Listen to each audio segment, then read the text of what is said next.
Hello and welcome to the C-Suite Hotseat. My name is Saf Malik, reporter at Capacity Media. This is the monthly podcast from the Capacity editorial team featuring exclusive interviews with C-Suite executives from across the wider telecoms, tech and ICT landscape. Join us as we talk all things technology, infrastructure, finance and strategy. For our second episode, I'm delighted to be joined by Katherine Ainley, CEO of Ericsson UK and Ireland, and Blessing Makumbe, Vice President and Head of Digital Services for Ericsson UK and Ireland. Thank you for joining us today, guys. Thank you. It's great to be here. Thank you very much. It's my pleasure to be here. We're now into the fourth year of live commercial 5G networks. What can we expect from 5G in 2023?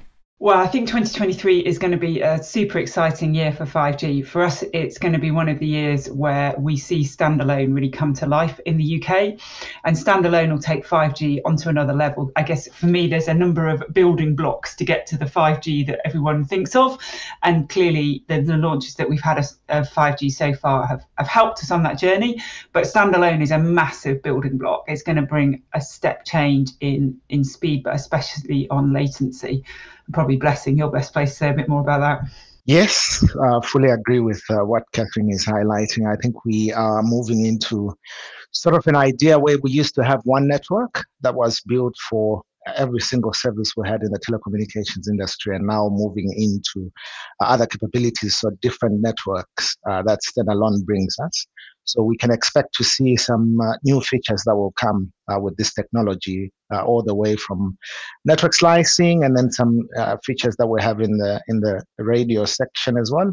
And then you can expect really much better efficiency in different aspects. So latency, as Katherine also highlighted. And then you can also expect some really good business opportunities that will come through what we call network slicing as well. So I think it's going to be an exciting year that comes and brings forth new technology in the 5G SA space. There's been a lot made of the transformative potential of network slicing in 5G. Can you explain what network slicing is and how we can realize its benefits in the year ahead?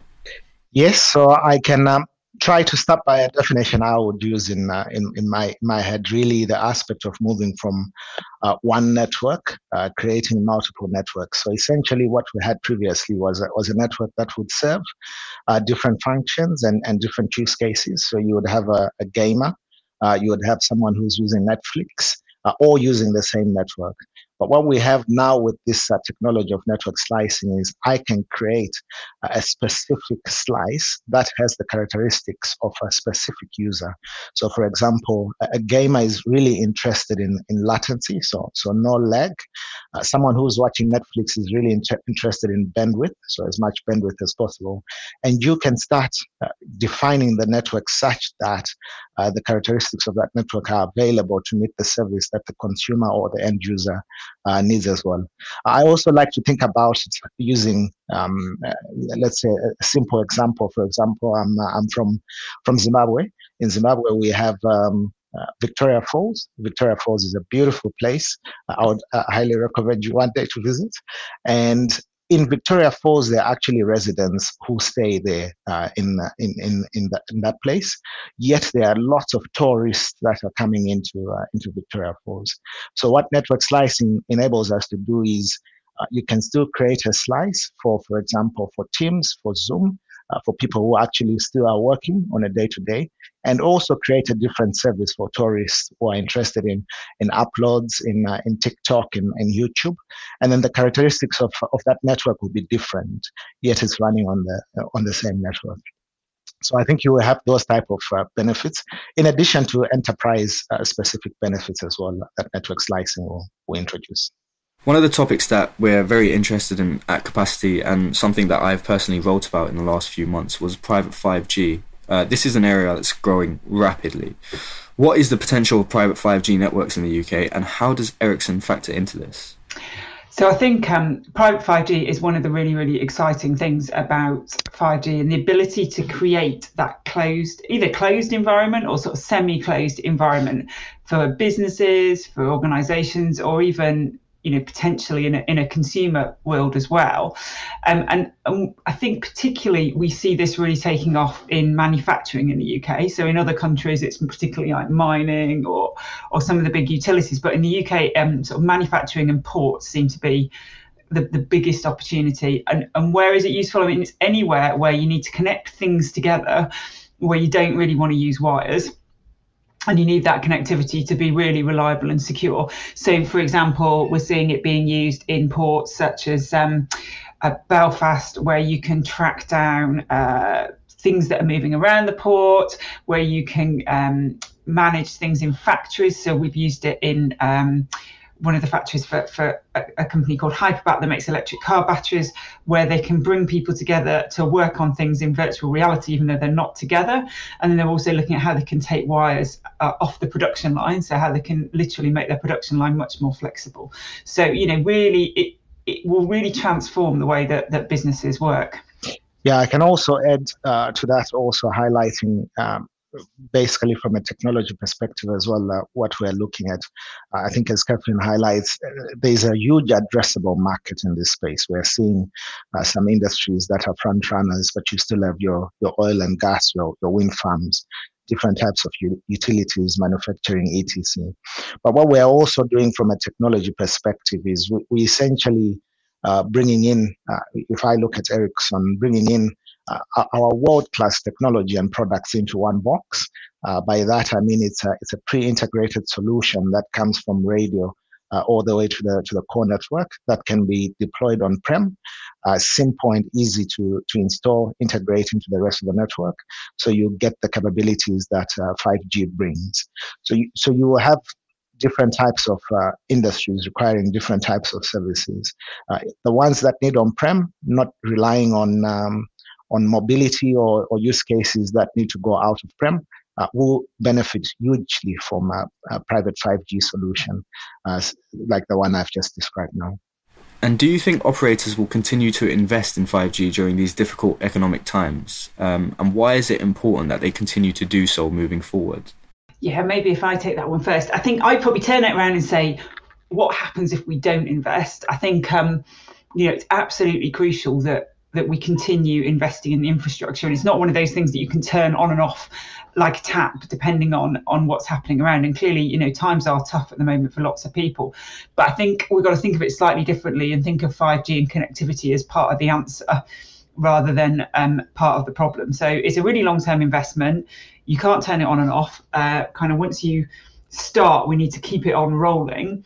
But most importantly, it's going to drive massive growth. I mean, we estimate sort of in the analysis that we've done up to sort of £15 billion opportunity for the UK will get driven off the back of that improved connectivity. And if you look at it from a global perspective, one of the recent surveys that IHS Markit did reckoned that there was over 10 trillion in the global economic value by 2035, and that's 22.3 million jobs they reckoned on 5G. So that's an enormous amount, and we need to, most importantly, we need to be at the front of that. So if we want our market to be driving connectivity, driving innovation, driving growth, actually 5G is going to be central to that. So we need to be ahead of it rather than putting it on pause.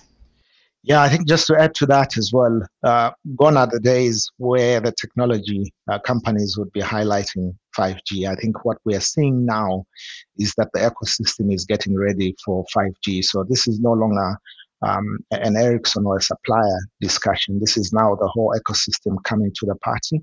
We can see devices are getting ready. We're expecting also big announcements later on in the year from devices perspective. We're seeing the regulation is coming on board. Technology is there to support. Standards are firming up as well when it comes to 5G. So I think to Katherine's point as well, it's extremely important then to leverage on this. It's coming. It's entire ecosystem getting ready. It's best to be ready for it and get onto it than being left behind. Maybe if I just add one last thing, I guess if we think back to 4G, there was a point probably round about now where all the businesses kind of kicked off from 4G, and we saw the likes of Uber emerging. We saw lots of mobile apps and not just fun apps, but lots of completely new businesses driven off 4G, roughly at this point in that cycle. So this is the time when we should expect to see those seeds of innovation and the next generation of exciting things coming out. So we definitely want to be part of that moving forwards. Recently, Ericsson announced the launch of the multi-million-pound 6G research project in the UK. Why is Ericsson turning to 6G when we haven't even realised the full potential of 5G yet? It's a really good question, and we get this all the time, don't we, Blessing? It's it does feel like you're still partway through one technology and you start talking about the next one, and we absolutely shouldn't take our eye off the ball on 5G whilst we talk about 6G.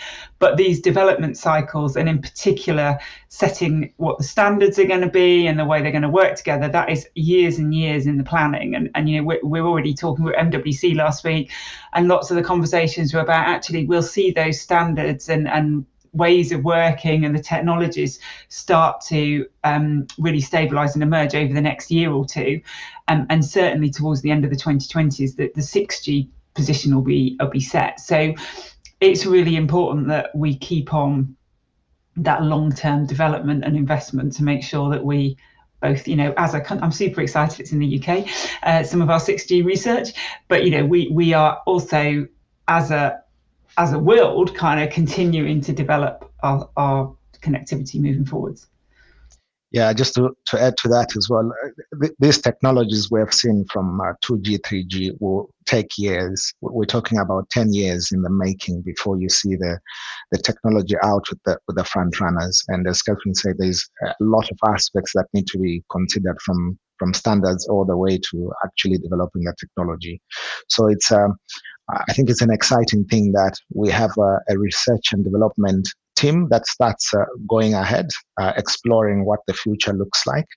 We start dreaming about what could potentially come out, and how can we come up with this technology to serve us better in the 6G world. So the research has to take that long. I mean, we're talking in the region of 10 years to really establish and come up with something tangible as well.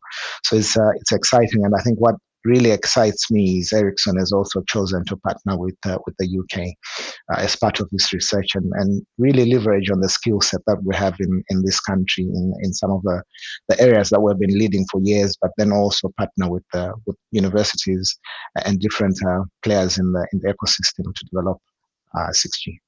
How important are both 5G and 6G use cases in demonstrating what the technology can do to wider audiences?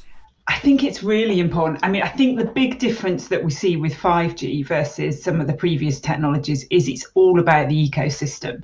So what you don't tend to see, or certainly at the moment, is you don't tend to see it's one organization or one technology that just delivers. It's about partnerships and how, different organizations and technologies work together. So I think those use cases are really important to inspire both individuals and startups and existing companies and what they can do, but also to inspire people to work together on how they can make a difference and make the change. And I think also it's about inspiring that bigger picture piece. I mean, 5G brings so much more than just the straight connectivity and the latency and the opportunity that it brings, for example, around be it sustainability or about how you can just completely change the way your business works, and you can reduce having to travel or go to dangerous sites or track things or manage your utilities network. And I think those, those use cases are really critical to inspire people on the things they haven't yet thought of, to be honest. Yeah, I think to add to that as well, what I really love about this technology is we are opening it up a lot more now, so that different end users and consumers can build on top of the technology. So you can look at it as a sort of network as a service where you have millions and millions of people who can access it and then can create different types of technology on top of it, similar to what you would have, for example, with let's say Apple or Android, and then you have the Apple Store, and then people can develop different types of apps. You can expect something similar to that when the technology continues to to mature as well, where you open it up, and therefore the possibilities are endless. I mean, the different types of use cases that can come, some stuff that we haven't even dreamt of yet, where people can leverage on what this technology can do. We should never underestimate killing off latency. We should never underestimate the bandwidth that we have and what someone who's capable can do with those capabilities exposed to them. So I think it will bring forth a lot of innovation, a lot of ideas, a lot of thinking that can really enhance the lives of the citizens that we have. We're recording this in the month of March, and one of the key things I want to speak about was International Women's Day. We wanted to know, Katherine, especially for you, how progressive do you feel like the telco industry is on female leadership? Yeah, it's an interesting one, this, isn't it? And I reflect lots around, I would say, diversity in general in the telco industry. And I think instinctively it feels like it's almost got tougher over the last couple of years. And I think, we are not where we need to be. And I think female diversity is one of the really obvious ones. I think actually, in terms of what you see, I think diversity as a whole is super important, and they're driven together by actually making it a great place to work, having diversity of thought, making sure that everybody feels included. So where are we on diversity? And I think of this as, have you got the right funnel of people kind of coming up and through universities? Are you hiring the right people through the door, and then are you keeping them?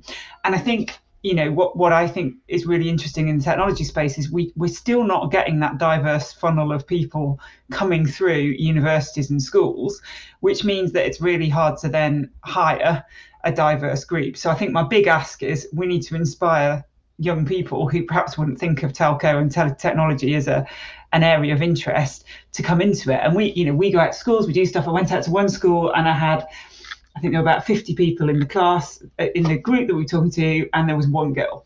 And I kind of go, And then you go out to universities, and probably most of the courses we recruit off, they're probably, I don't know, between 15 and 25% female.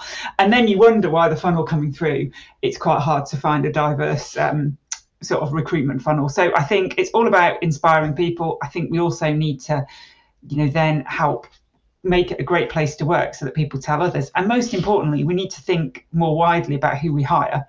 If you only hire computer science graduates with a specific background and specific skill set, you're probably going to end up with a very narrow pool and hire exactly the same people and not have a very diverse organisation. So we got loads of work to do on this. I think International Women's Day, really important for highlighting it. I think we've still got some way to go, but at least the awareness is there and we're talking about it, which is absolutely important. But Blessing, I know you might want to add to that in general. Yeah, I think so. I think someone once said to me that a female will apply for a role when they feel 95% confident, and a male when they only feel 60%. So there's those aspects as well where I think it's, as Kevin was highlighting, a lot more encouragement. You can do it. Go for it. That's required out there. But I think also diversity in general. What I'm learning through different journeys is it's not always easy, because we love to work with those people that are like-minded, that think the way that we think. But once you actually start getting people from different aspects, you realize, the wealth of information, the wealth of diverse thinking that is there. You can produce something that is so unique and special beyond what you could have done with like-minded people. So bringing people from different walks of life, and also having male and female thinking, because we approach things in many different ways, enriches us as an organization, as a team, and takes us to a higher level. So really something to continue pursuing, coming out of our comfort zones and going for those aspects, because at the end of it, the outcome is really rich and helpful for any organization. I think it's on all of us to inspire kind of the next generation of people, and especially International Women's Day is really good at inspiring women, hopefully, to think of a career that they weren't going to think of otherwise. But yeah, telco, I think as all the industries become more technology based, we're all looking for the same resource, and that makes it people have more choice, but also we've got to bring out how exciting telco is to work in and all the fantastic things that we're doing to help inspire other people. So yeah, challenge set for International Women's Day. And what can we expect to see from Ericsson in the UK during 2023? Sure. Well, if I start, I think 2023 is a big year. We've talked about 5G standalone. I think the UK as a whole will see that standalone come to life over the course of the year. The second thing I think you can expect from us is an ongoing increasing focus on sustainability and on energy. We saw a lot of that last year, and we'll continue to push that and see how we can both transform our own product portfolio, so how we can drive more and more efficiency, but also how we can enable other organisations to work towards net zero. And I mean, just to give you an idea, 5G can give you roughly 10 times more capacity for roughly 30% less energy. If you look at some of the new technologies, so, that's the kind of level of efficiency and the impact that it can make on sustainability. So I think those are two of the big things. It's going to be a big year of delivery for us. We are just focused on helping the operators and helping our partners continue to roll out. So we'll be here, we'll be cracking on, and it's going to be an exciting year for us. And then probably 6G is the other one, which we've talked about already. But Blessing, maybe over to you to say a little bit more about your view and 6G in particular. Yes, I think we will have, as Katherine says, a year that will be interesting from a delivery perspective. But what's important is we're going through different transformations. So we will have the transformation, the big one from 4G to 5G, or 5G NSA to 5G SA. That's going to take place. And then we're also going to have moving into the cloud native technology, because to really enjoy the benefits of 5G SA from a core perspective, we're now running on cloud native technology. And that technology helps us, especially from an operations perspective, to enjoy certain automation benefits that come with it. So we're looking forward to a lot of that. A lot of our customers enjoying that.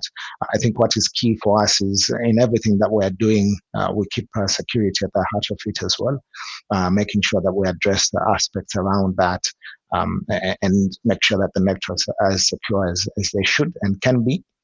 And also then extending into the 6G space, I'm really looking forward to that. I think we'll start engaging. So those engagements have started with different universities. So more structure will be established as we set up our research for the upcoming technology as well. So we'll focus on the delivery as it stands, but think about what's coming next and continue working on that.